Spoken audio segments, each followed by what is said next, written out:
Mwana wangu akadanana nembinga yakaromba, iko zvinozvi ava mudzimai wenyoka. Muri sei muri yeZimbabwe? Tinokuchingamidzai zvakare kune chimwe chirongwa pano paZim Facebook Secrets and Confessions. Tadzoka nawo masecrets nemaconfessions nhasi uri musi wesvondo. Reketzei tibva tapinda mumamessages edu atadzoka takakubatirai. Message yedu yekutanga yakamira sekudai so: hanzi mukomanashe, muri sei zvenyu? Please post my story. Makaviko uchitupa changu, ndauyawo pano ndiine secret yangu yandiinayo, uye zvakare ndiri kudawo rubetsero. Kana muine maprayer warriors amunoziva anowanikwa kuno kuUK, ndiri muManchester, ndinokumbirawo mafone number kana kuti link rema WhatsApp prayer group so that ndinge ndichizokwanisa kuwana vanogona kunamatira inini nemwana wangu, because tine zvatakatarisana nazvo zvina kutomira zvakanaka.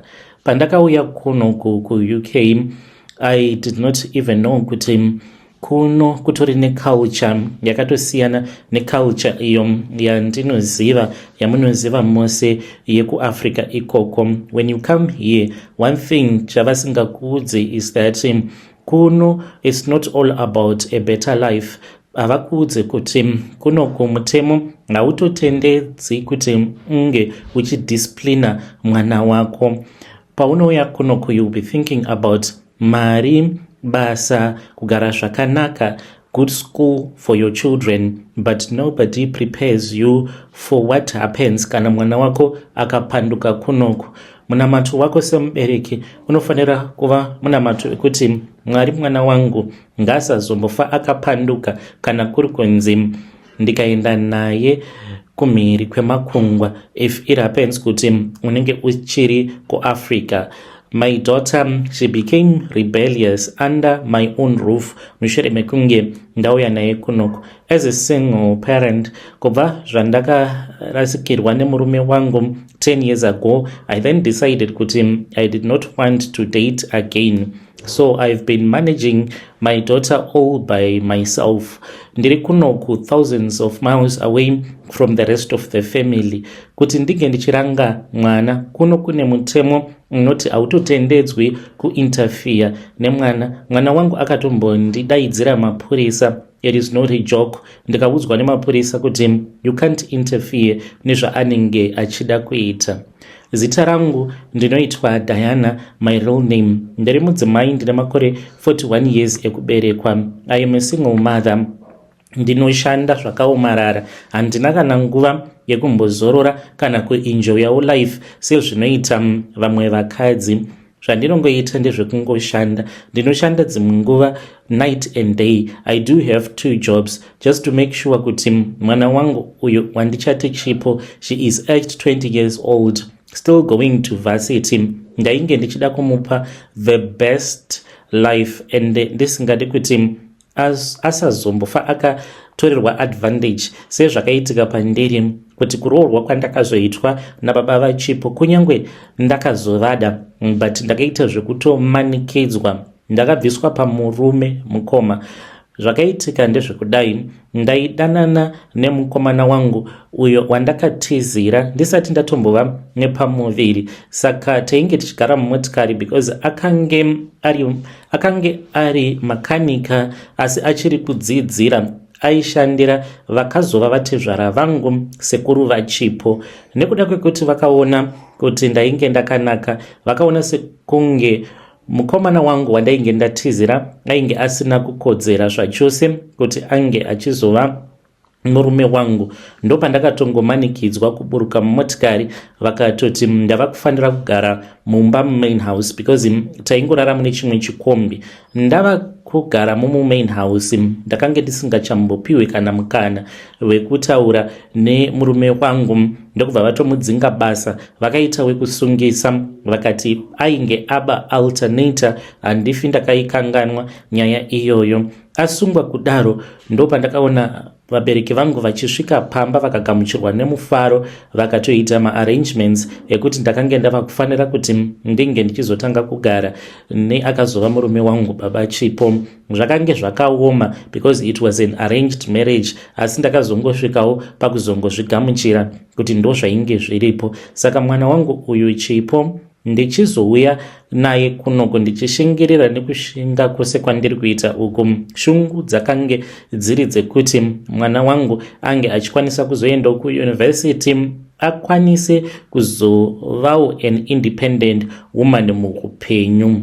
Tauya kuno takagara zvakanaka, started to notice behavior yemwana, kuti behavior yemwana haichatoyemuriki zvachose. Mwana asisina rukudzo kwandiri, asingachandiremekedzi zvachose. So pose apa taingonetsana ndichingoti she's just being rebellious. Nekukura achazoti oti onzwisisa. Chandaiwanzokunetsana naye ndechekuti mavideos aiposta kuTikTok ndakange ndisingamafariri. She would reveal too much about her private life. Zvinova zvaindirwadza kuti mwana wangu sure anga expose body yake in such a way. Varume mucomment section vanenge vachikomenta kubva kunyika dzakasiyana siyana, Zimbabwe, vana South Africa nekuna naNigeria, vachikomenta pamavideos ake vachimuudza kuti anogona kutamba chaizvo. Aidelita, akazogumisidzira ava kundibloka ndichigadzira mamwe maaccounts ekuti ndige ndichipota ndichimonita social media yake. Saka December, since last year December, ndakatanga kurota ndiri kumakuva, like literally every day. Ndakange ndava kuita sekunge ndava kutogara kumakuva, ndaingorota ndiri kumakuva nguva dzose.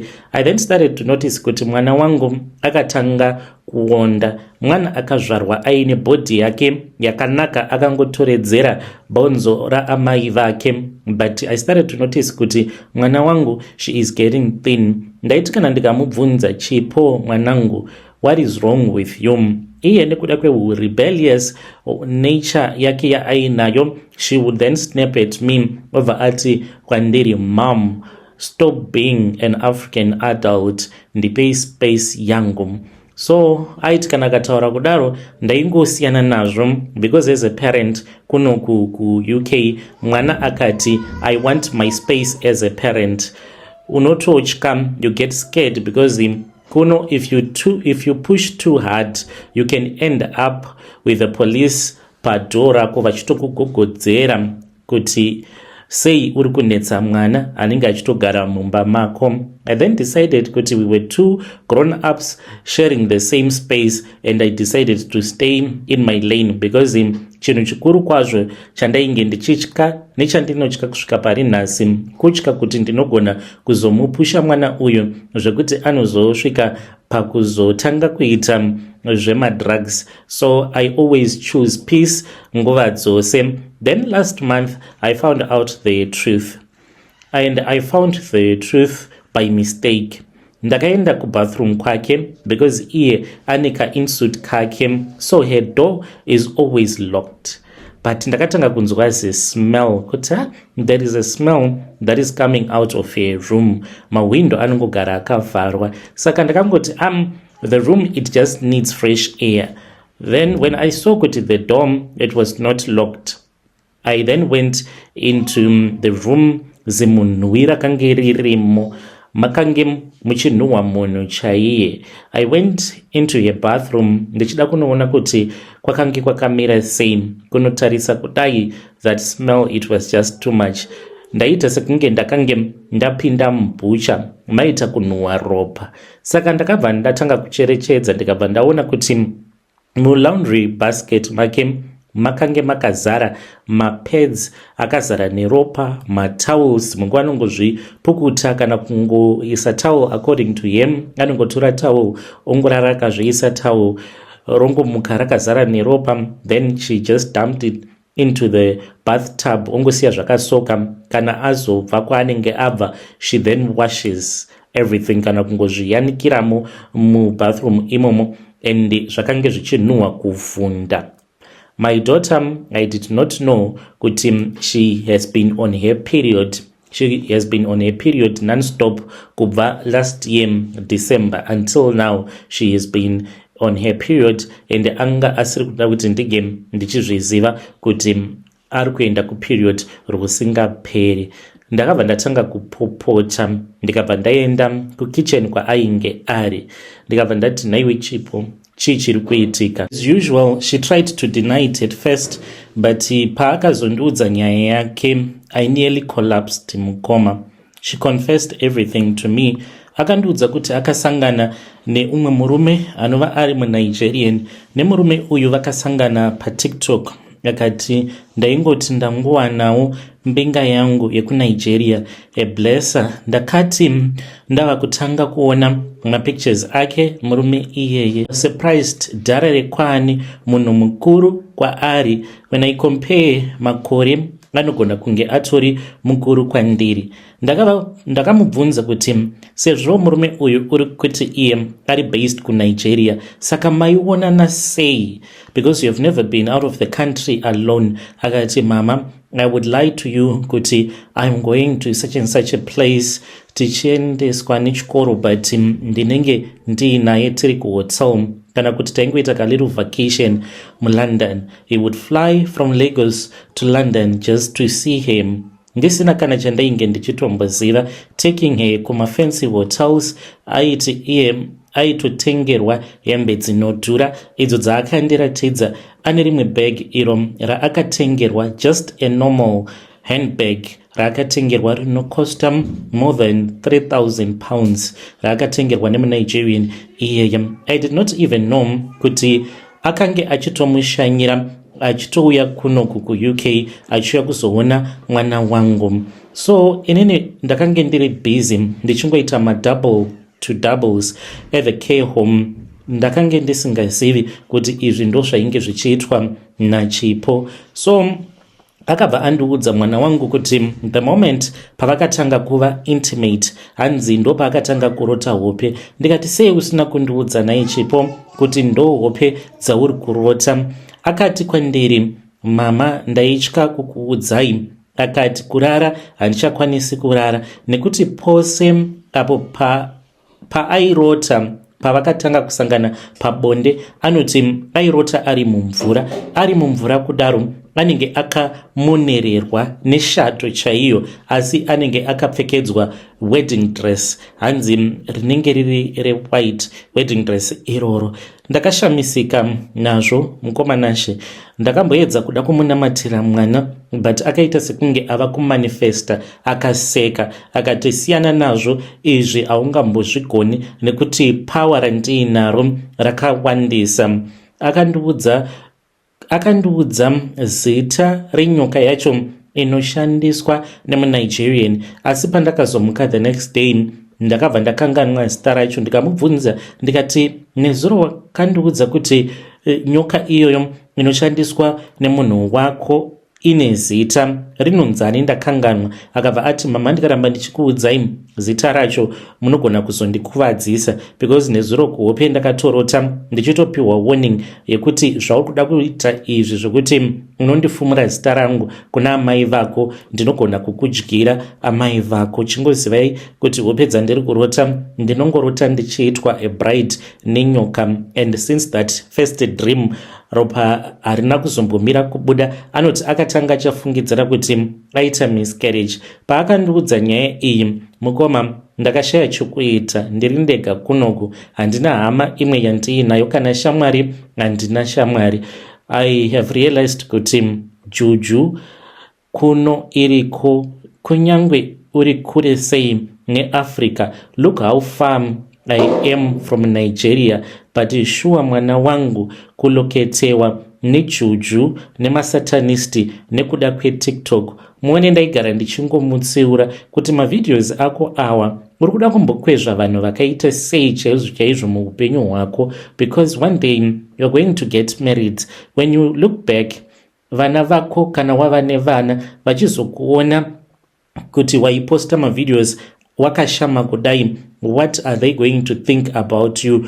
Kana iye murume achazokuroora, if he comes from a strict family, vozosangana nemavideos ekuti unongobuda wakaita sekunge wakashama. Mwana wangu kutengesa zvake chibereko chake nekuda kweTikTok. Saka ndichitaura nemi kudai so mukoma, pane imwe nyaya zvekare ndakabva mukutaura neimwe ng'anga. You know, TikTok kana ukangogara wava kungosecha zvaunenge uchisecha, inotaka kurekomenda maprofiles evanhu vanenge vachitaura nyaya dzaunenge wasecha. Saka ndakabva ndasecha paTikTok pangu kuti how can I break money rituals from Nigeria, nezvesatanism yekunigeria. Saka pakazotanga kubuda mapastors mamwe andisingakwanisi kutaura nemazita. Ndakaedza ndichaedza kumakristu ose andakaedza kusendera madm vari maprophets ekunigeria, not even a single one akandipa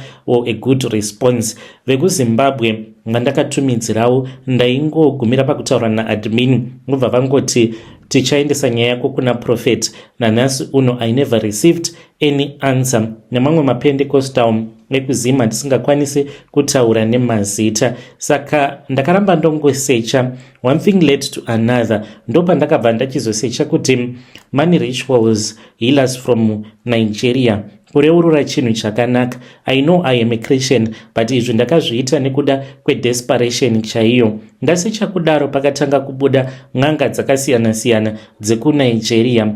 Ndakangoti ndalaikawo rimwe vhidhiyo randaida kuzodzoka kwariri rimwe ng'anga. I was surprised kuti ndakabva ndatoona message. This Nigerian man has been messaging me non-stop. Iye ari kuti marituals awo andakazomutsanangurira ndikamuudza zvose nyaya yandakuudzai, akati zviri common kunyika kwake kuNigeria, and iye anogona kundibatsira nekuti anotoziva kuti marituals acho iwawo vanenge vakazvifambisa sei, and he can assist me kuitira kuti mwana wangu asazongoramba achingobleeda. Dambudziko riripo mukoma ari kuti iye anoda 2,000 pounds upfront, otherwise he's not going to help me. Mukoma, I am a single mother. That will be all of my savings. Handichazivi kuti ndikati munhu akatumwa naMwari here kuzondibatsira kana kuti is just a voucher waiting to eat my money. I am terrified. Ndinotya kuti kana ndikasabhadhara mari iyi mwana wangu ndiye anogona kuzofa apa. At the same time ndiri kutya kuti rinongogona kunge ritori scam randinenge ndichida kuitwa naye muNigerian uyu. So far mukoma ndamboenda nemwana kuzvipatara zvakasiyana-siyana. Mwana wangu ava kunhuhwa makuseni zviya. Kana akamuka akasageza ukasangana naye kana kuti akauya mubedroom anenge achinhuhwa, anoita kunhuhwa ropa rimwe rekuti kana ukanhuhwidza munhuwi waro unoita sekunge ucharutsa. Mwana wangu dzimwe nguva anoti anorota achidyiwa. Hanzi pane chinhu chinopinda maari chinenge chakaita kunge gonye chinobva chatanga kumudya. Ndakaenda naye kuna chiremba vakasiyana-siyana because iko zvinozvi anokosora kuita kunge munhu ane chikosoro. Anokosora zigosoro riya rakaomarara. Izvi zvinogona kungoitika maybe for 10-15 minutes non-stop, mwana achikosora zvinopisa tsitsi. Ndakaenda naye kuna chiremba nekuda kwekukosora kwaainge achiita nekuburitsa zigararwa, vaitofungidzira kuti maybe it is TB. Ndokubva vamutesta but akabuda ari right, akange asina TB. Vakati x-ray yakange isina kuratidza anything. Ndakamboenda naye kune umwe GP ndikatsanangura dambudziko rangu. Saka iye akati sezvo she is a doctor, haakwanisi kuti ange achitaura neni maererano nezvinhu zvechivanhu because doctor uyu ndewe kumusha. I googled up madoctors ari around, ndikaenda kwaari doctor iyeye ndewe kumusha. Mushure mekunge ndaona surname yake ndikati uyu ane surname yechindevele ndewe kumusha chete. Ndakabva ndakaenda kuma premises kwavo ndokubva ndamutsanangurira ndikati mwana wangu uyu she has been on her period, akati let us see. Ndokubva ndamuudza nyaya seyandakuudzai kuti mwana wangu ari kuti ndo zvaanorota. Akati unfortunately iye she does not believe kuti zvinhu zvakadaro zviriko. Akati anogona kunge angori mahallucinations chete ari kuitika, maybe mwana wangu ava kuda kudevelopa schizophrenia. Akati iye she is going to recommend me kune vamwe chiremba vaanoziva. Ndikati kwete, I expected ye kuti ange achiunderstand sezvo ari munhu mutema seni, obviously akabvawo kuvanhu, hapana paangati haanzwisisi nyaya dzechivanhu, and she does not believe kuti mwana wangu zvaari kusangana nazvo it is spiritual. Hanzi angori mahormonal imbalances zvinonaka. Saka ndakangosiyana hangu nazvo ndikati munhu uyu haana kukwana. My daughter is dreaming about nyoka, achichatiswa nenyoka mumvura, then obva wachizondiudza zvemahormonal imbalances. Ndeapi mahormonal imbalances angaita kuti mwana arambe achingochururuka ropa? But I just kept my mouth quiet, ndokubva ndasiyana nazvo. So here I am, mukomanashe, ndiri kudawo rubetsero kubva kwamuri. That's all that I do. And ndakatoita mistake yekutaura nemuNigerian uyu ndichitoshandisa my WhatsApp number dzandanga ndagara ndichishandisa dzemunomu muUK. Saka ndinogara ndichingotaura naye pafoni, anonditumidzira mavoice note. And chakandityisa ndechekuti mwana wangu ane birthmark on her left shoulder. Murume uyu wekuNigeria was not supposed to know about this birthmark. It is impossible because handina kana kumbomuudza anything about my daughter except for zvaakandiudza izvozvo. Saka akati kwandiri, mwana wenyu ndiri kuona kuti ane birthmark on her left shoulder. I was so surprised. Akandiudza kuti mbinga iyo yainge ichidanana nemwana wangu is part of a brotherhood. Hanzi vanoshandisa madhimoni emumvura avo avanoshandisa kukudza upfumi hwavo. Saka hanzi kutobleeda kuri kuita mwana wangu, that is the ultimate sacrifice, and she was never meant to be a wife to this Nigerian guy. Saka akati kwandiri, if you do not do this cleansing quickly, nyoka iyi ichasvika pakumudya mwana uyu zvekuti anozofa. I need that initial payment ye £2,000 hanzi kutenga some of the items idzo dzaanenge achifanira kuti ange achizoshandisa, so that the spirit whenever it comes to sleep nemwana wangu inobva yachizonzwa kumusema. 2,000 iyoyo, that is my rent money. Food ndo mari yandinayo muma savings. Handizivi kuti kana ndikashandisa mari yose iyoyo zvichazovei. Ndakamboshare nyaya yangu on a private TikTok live.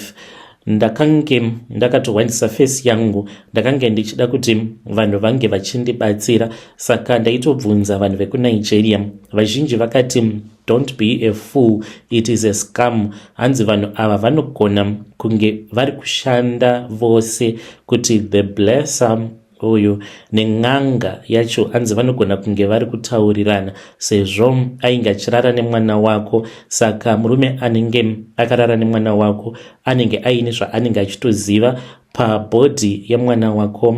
Vakati pay it, and if you pay it you're going to see kuti haazombokubatsira. Ndibetsereiwo muri yeZimbabwe, handichazivi kuti ndoita same. Mwana wangu anomboya kwandiri obva atanga kuchema achiti mama handidi kufa. Paanouya kwandiri ipapo paanenge achichema achiti mama handidi kufa, anenge achita sekunge ari kumanifesta. Maziso ake anenge achityisa, anozovhunduka otoshamisika because I will be hugging her ndichimuti nyarara mwanangu, zvese zvichanaka.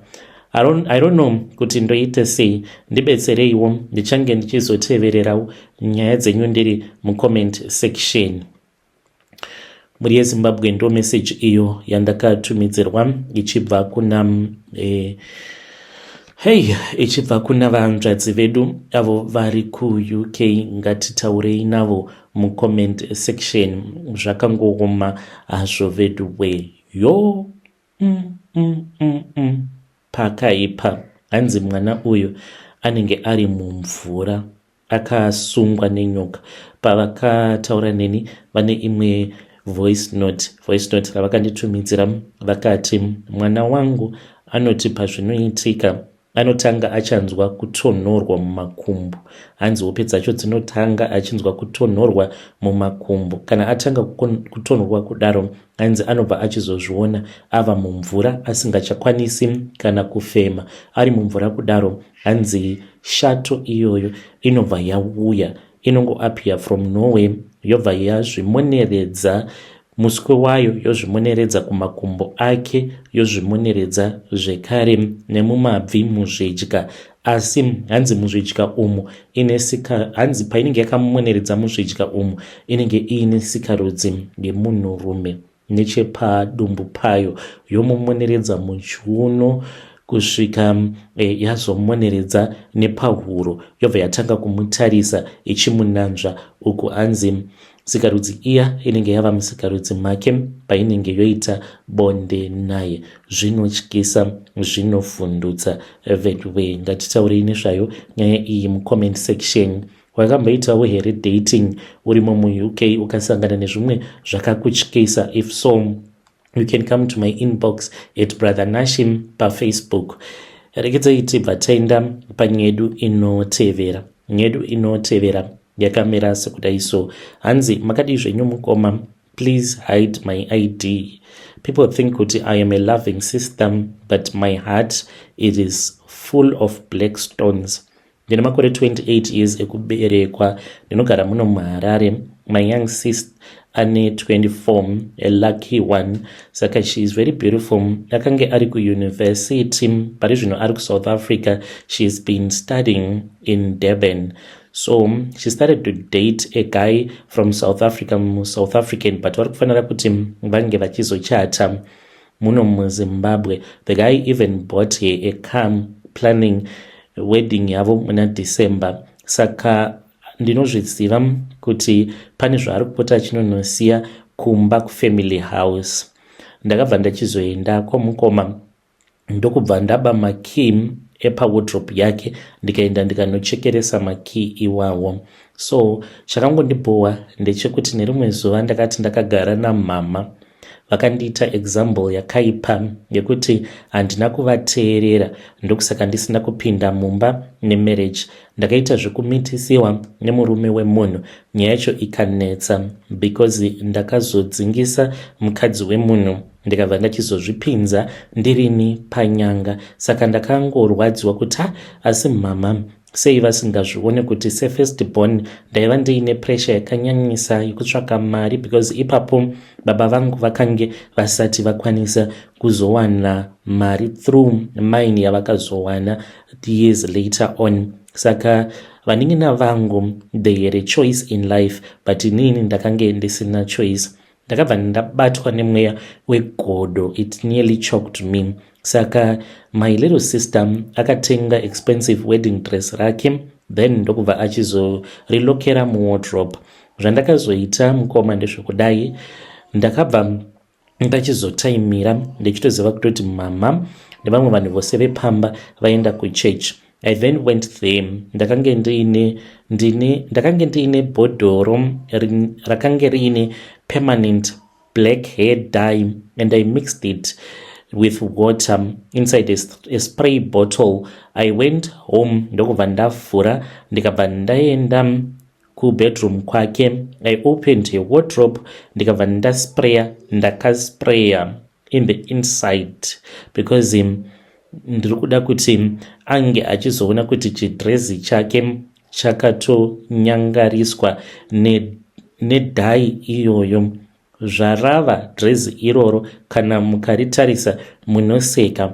Ndaida kuti ange achizongozviona musi waanenge ava kuda kuripfeka, but dhai iyoyo mukoma yakabva yanwirira zvekuti nechepadumbu pose apa rava nerimwe zidzvanga reblack dye.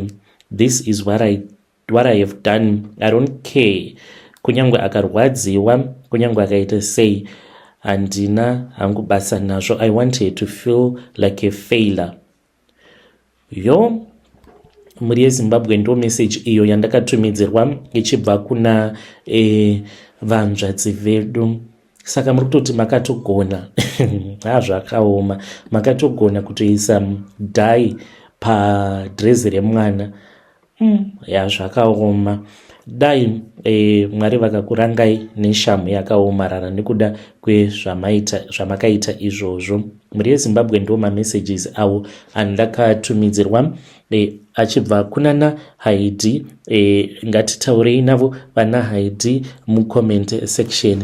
Ngatisanganei zvekare mune zvimwe zvirongwa zvinotevera.